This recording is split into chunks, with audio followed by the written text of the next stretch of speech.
பெரியார் தான் எடுத்தாருன்னு சொன்னா ஒத்துக்க முடியாங்க. நீங்க இருந்தாலும் நான் என்ன மாதிரி இருந்தாலும் நான் இருந்தாலும் எதிர்த்திருப்பேன். நான் பிறந்திருந்தா நானும் எதிர்த்திருப்பேன். நீங்க இருந்தாலும் எதிர்த்திருப்பீங்க. அந்த சூழ்நிலையில அவர் சில கிராமங்கள் செஞ்சிருக்கலாம். தமிழ்நாடு ஒட்டுமொத்த தமிழ்நாடுக்கே விடுதலை வாங்கி கொடுத்த மாதிரி பேசுறீங்க.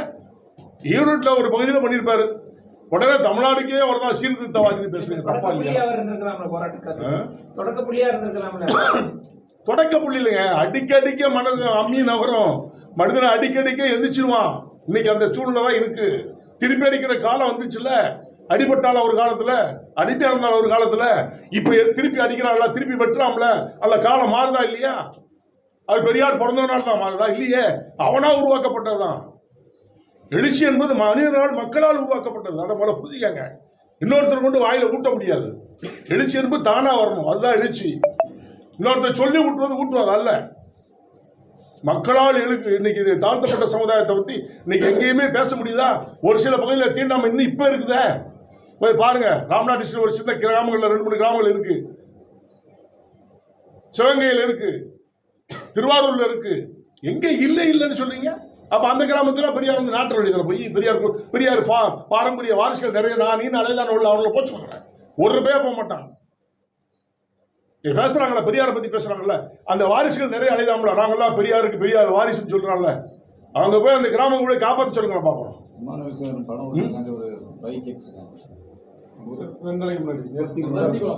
இந்த பக்கத்துல திருநெல்வேலி மாவட்டத்துல பருத்திக்கொள்ளூர் சின்ன கிராமம், நல்லா வச்சுங்க. தேவேந்திர குல வேளாளர்கள் அதிகமா வாழ்ற கிராமம்.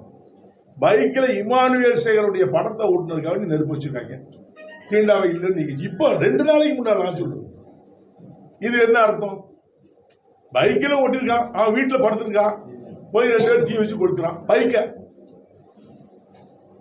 நான் தான் டிஎஸ்பி போன் பண்ணி பேசி இமிடியேட்டா நடவடிக்கை எடுங்கன்னு நான் சொன்னேன். அப்ப தீண்டாமை இல்ல, எல்லாமே சுத்தமா என்ன சொல்றீங்க? ஏற்றத்தாழ்வு இல்லையா?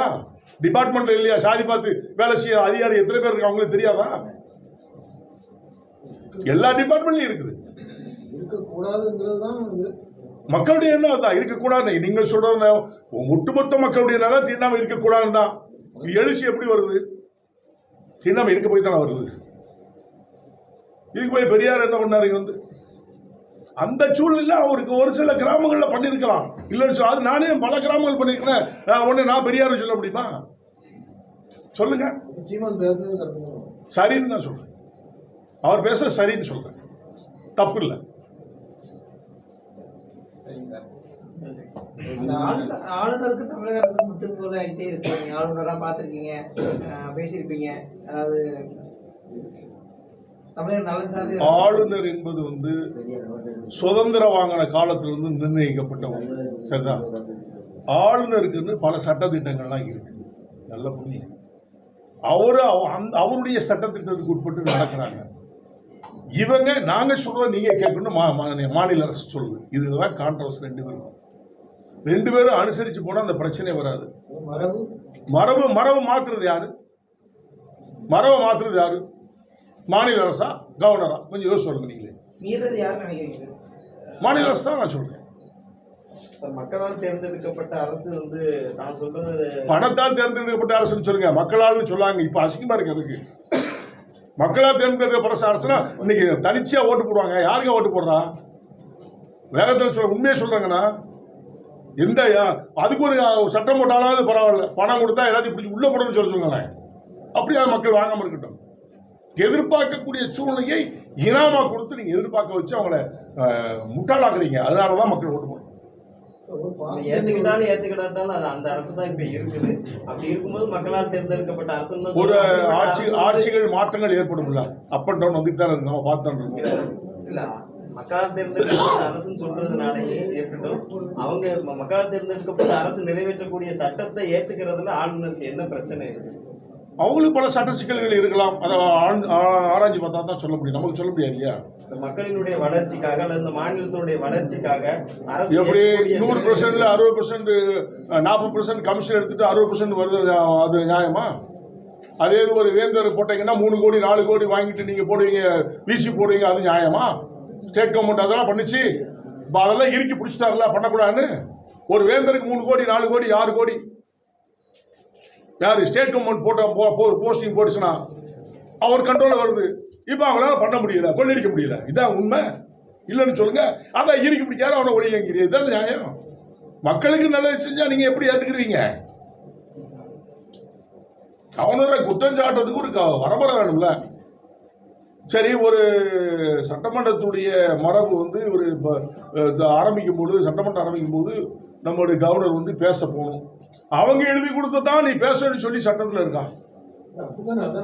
அது எப்படி மரபு? எனக்கு நீங்க ஆர்டர் போடக்கூடாது. நான் தான் கவர்னர், நீங்க முதலமைச்சர். எனக்கு நீ கவர்னர் தான் ஆளுநர். ஆளுநர்னு பேர் வச்சிருக்கோம். முதலமைச்சர் ஆளுநர் கிடையாதுங்க, கவர்னர் தான் ஆளுநர். சட்டம். அந்த ஆளுநருக்கு நீங்க எப்படி ஆர்டர் போடுறீங்க? அது சொல்லுங்க. போடக்கூடாதுல்ல. அதிபர் அப்படி சொல்ல முடியாதுல்ல. அப்ப அதிபர் தான் பிரச்சனை இல்லைன்னு நான் நினைக்கிறேன். யாராவது ஒரு கிங் அரசன் இருந்தா பிரச்சனை இருந்திருக்காரு நினைக்கிறேன். நாளைக்கு நானே ராஜா இருப்போம்ல, நல்ல மக்களுக்கு செஞ்சிருப்போம்ல. அதனால கவர்னர் என்பது ஒரு அரசு அங்கீகரிக்கப்பட்ட மத்திய அரசு இல்ல, ஒரு மக்களுக்காக வேண்டி சேவை செய்யக்கூடிய பணம் பார்க்கக்கூடியதுதான். அவங்களுடைய சட்டங்கள் வேறு, மாநில அரசுடைய சட்டங்கள் வேறு. அந்த சட்டங்கள் வேறாக இருந்தாலும் கவர்னர் என்பது இவருக்கு கட்டுப்பட்டதுதான் மாநில அரசு. அதுக்காக வேண்டிய அடிமை இல்லை. இந்த வெங்க வெயில் வர மனு கொடுத்துருந்தீங்க, சொன்னாங்களா? நம்ம மட்டும் கொடுக்கல, நிறைய பேர் கொடுத்துருக்காங்க. வேங்க வயலை பற்றி நிறைய கொடுத்துருக்காங்க. அதுக்கு ஒரே கருத்து சொன்னாரு, இது மாதிரி பல பிரச்சனைகள் எங்க நிறைய பேர் கொடுத்துருக்காங்க, நாங்கள் மத்திய அரசுக்கு கவனத்தை செலுத்திருக்கோம். அதுதான் சொன்னார். பாலியல் வன்கொடுமைக்கு அவர் சொன்னார். பாலியல் வன்கொடுமை வந்து சில ஸ்டேட் கவர்மெண்ட்டும் சில தவறு. ஏன்னா கண்காணிக்க வேண்டிய அண்ணா யூனிவர்சிட்டியை கண்காணிக்க வேண்டியது யாரு? கவர்னரை கண்காணிப்பாரு, காவல்துறை கண்காணிக்கணும்ல. அவங்க வேந்தர்னு எல்லா ஆளும் தரப்புல விமர்சனத்தை முன்வைக்கிறாங்க, கூட்டணியில் இருக்கிறவங்க முன்வைக்கிறாங்க. அரசு மட்டும் குற்றம் சொல்றீங்களா, வேந்தர் இருக்கிற பொறுப்பு வேணும் அப்படின்னு ஒரு ஆசைப்படும் போது நீங்க பணம் கொடுத்து ஒரு காலத்துல வாங்குனீங்க, இப்ப பணம் கொடுத்து வாங்க ஆள் இல்லை. இப்போ வேந்தருங்கிற பட்டம் சாதாரண பட்டம் கிடையாது. அந்த வேந்தருங்கிறத யார் கொடுக்கறது? ஸ்டேட் கவர்மெண்ட் முன்னால் கொடுத்து பணத்தை 6 கோடி 7 கோடி கொடுத்து பர்ச்சேஸ் பண்ணி அவங்க குடும்பத்தில் வேண்டிய ஆள், அவங்க கட்சியில் வேண்டிய ஆள், இப்படி ஆளுகளுக்கு போட்டுக்கிட்டு இருந்தீங்க. இப்போ அதை போட விடாமல் அவர் நிறுத்திட்டாரு. பணம் கொடுத்துட்டு யார்கிட்ட கொண்டு போய் கொடுத்துட்டு நிறுத்தவர் பணம் வாங்க முடியாட்டாங்க. அப்போ நீ உங்களுக்கு சிக்கல் வரதானே செய்யும். அதான் காரணம். அவர் அப்படி பண்ண முடியாதுங்கிறாரு, இவங்க பண்ணுங்கிறாங்க. 2 பேருக்குள்ள காட்டுறது தானே. நான் சொல்றாலும் நீங்க போடுங்கன்னு மாநில அரசு சொல்லுது, நீ சொல்றாலும் நான் போட மாட்டேன். ஏன்னா நீங்க சொன்ன ஆளை நான் போட்டேன்னா, இப்போ உதாரணத்துக்கு உங்களையே நான் சொல்றேன்னா 6 கோடியை வாங்கிட்டு இவருக்கு நியமனம்னு போட சொல்லுவீங்க, நான் எப்படி போட முடியும்னு கேட்கிறேன். அவர் கேள்வி அதுதான், எப்படி போட முடியும்? பணத்துக்காக ஒரு வேந்தரை போட முடியாது.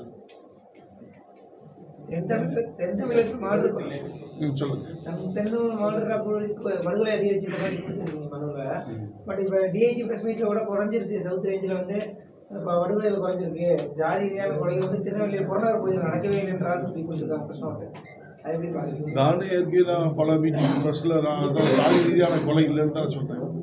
மதிநாள் நடக்கிற கொலைன்னு தானே சொல்ல. இப்போ ஒரு கொலை சமீபத்தில் நடந்த கொலையில் கூட இன்வெஸ்டிகேட் பண்ணி போலீஸ் தூக்கிட்டு போய் கேட்குறாங்க, என்ன மோட்டிவேஷனே இல்லை, நான் கஞ்சா பகுதியில் வெடித்தேன், ஏன் தண்ணியை போட்டு மோட்டிவேஷன் இல்லாமல் நடக்குது.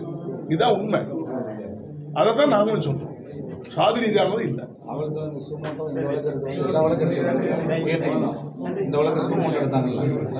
இப்போ உதாரணத்துக்கு நான் சொல்றேன், உயர் நீதிமன்றம் ஒரு சுயமோட்டா ஒரு வழக்கு எடுத்தாங்க. இந்த கோர்ட் பக்கத்தில் ஒரு மாடம் நடந்துச்சுல்ல, மாயாண்டி கொலை என்பது தவறு தான், யார் செஞ்சாலும் தவறு, நான் ஒத்துக்கிறேன். இந்த தேவேந்திர குல வேளாண் சமுதாயத்துக்காரன் தான் செஞ்சான்னு சொன்னோன்னா சுயமோட்டாவை ஒரு நீதிபதியை எடுக்கும் பொழுது எல்லா வழக்குமே சுயமோட்டாவை எடுங்க நான் சொல்றேன். எத்தனை கொலை நடக்குது, எத்தனை கோர்ட்டு முன்னால எத்தனை கொலை நடந்திருக்கு, இது வரைக்கும் அந்த நீதிபதிகள் அந்த சுயமோட்டாவை அந்த கேஸுகள் எடுக்கல. அப்ப அங்கேயும் சாதி இருக்குன்னு நான் சொல்றேன். ஆமா, சாதியா செயல்படுறாங்க. இல்லன்னு யார் சொன்னா? எனக்கு நடந்துச்சுங்க, எனக்கு நடந்துச்சுங்க. எனக்கு எப்படி தண்டனை கொடுத்தான்? கொஞ்சம் போடுங்க, எனக்கு எப்படி தண்டனை கொடுத்தான்? சாதிரியான தண்டனை, சட்ட ரீதியான தண்டனை இல்ல. நான் இன்னைக்கு நிரபராதியை வந்து சுப்ரீம் கோர்ட்ல அங்கதான் சாதி பார்க்கல, கீழ்கோட்லையும் பார்த்தா ஹைகோர்ட்லையும் பார்த்தான். பேர சொல்லி அசிங்கமா பேசிடுவேன், வேண்டாம் நாகரிகங்கிறது சொல்லல. எனக்கு நடந்துச்சுங்க. சட்டம் எங்க இருக்கு?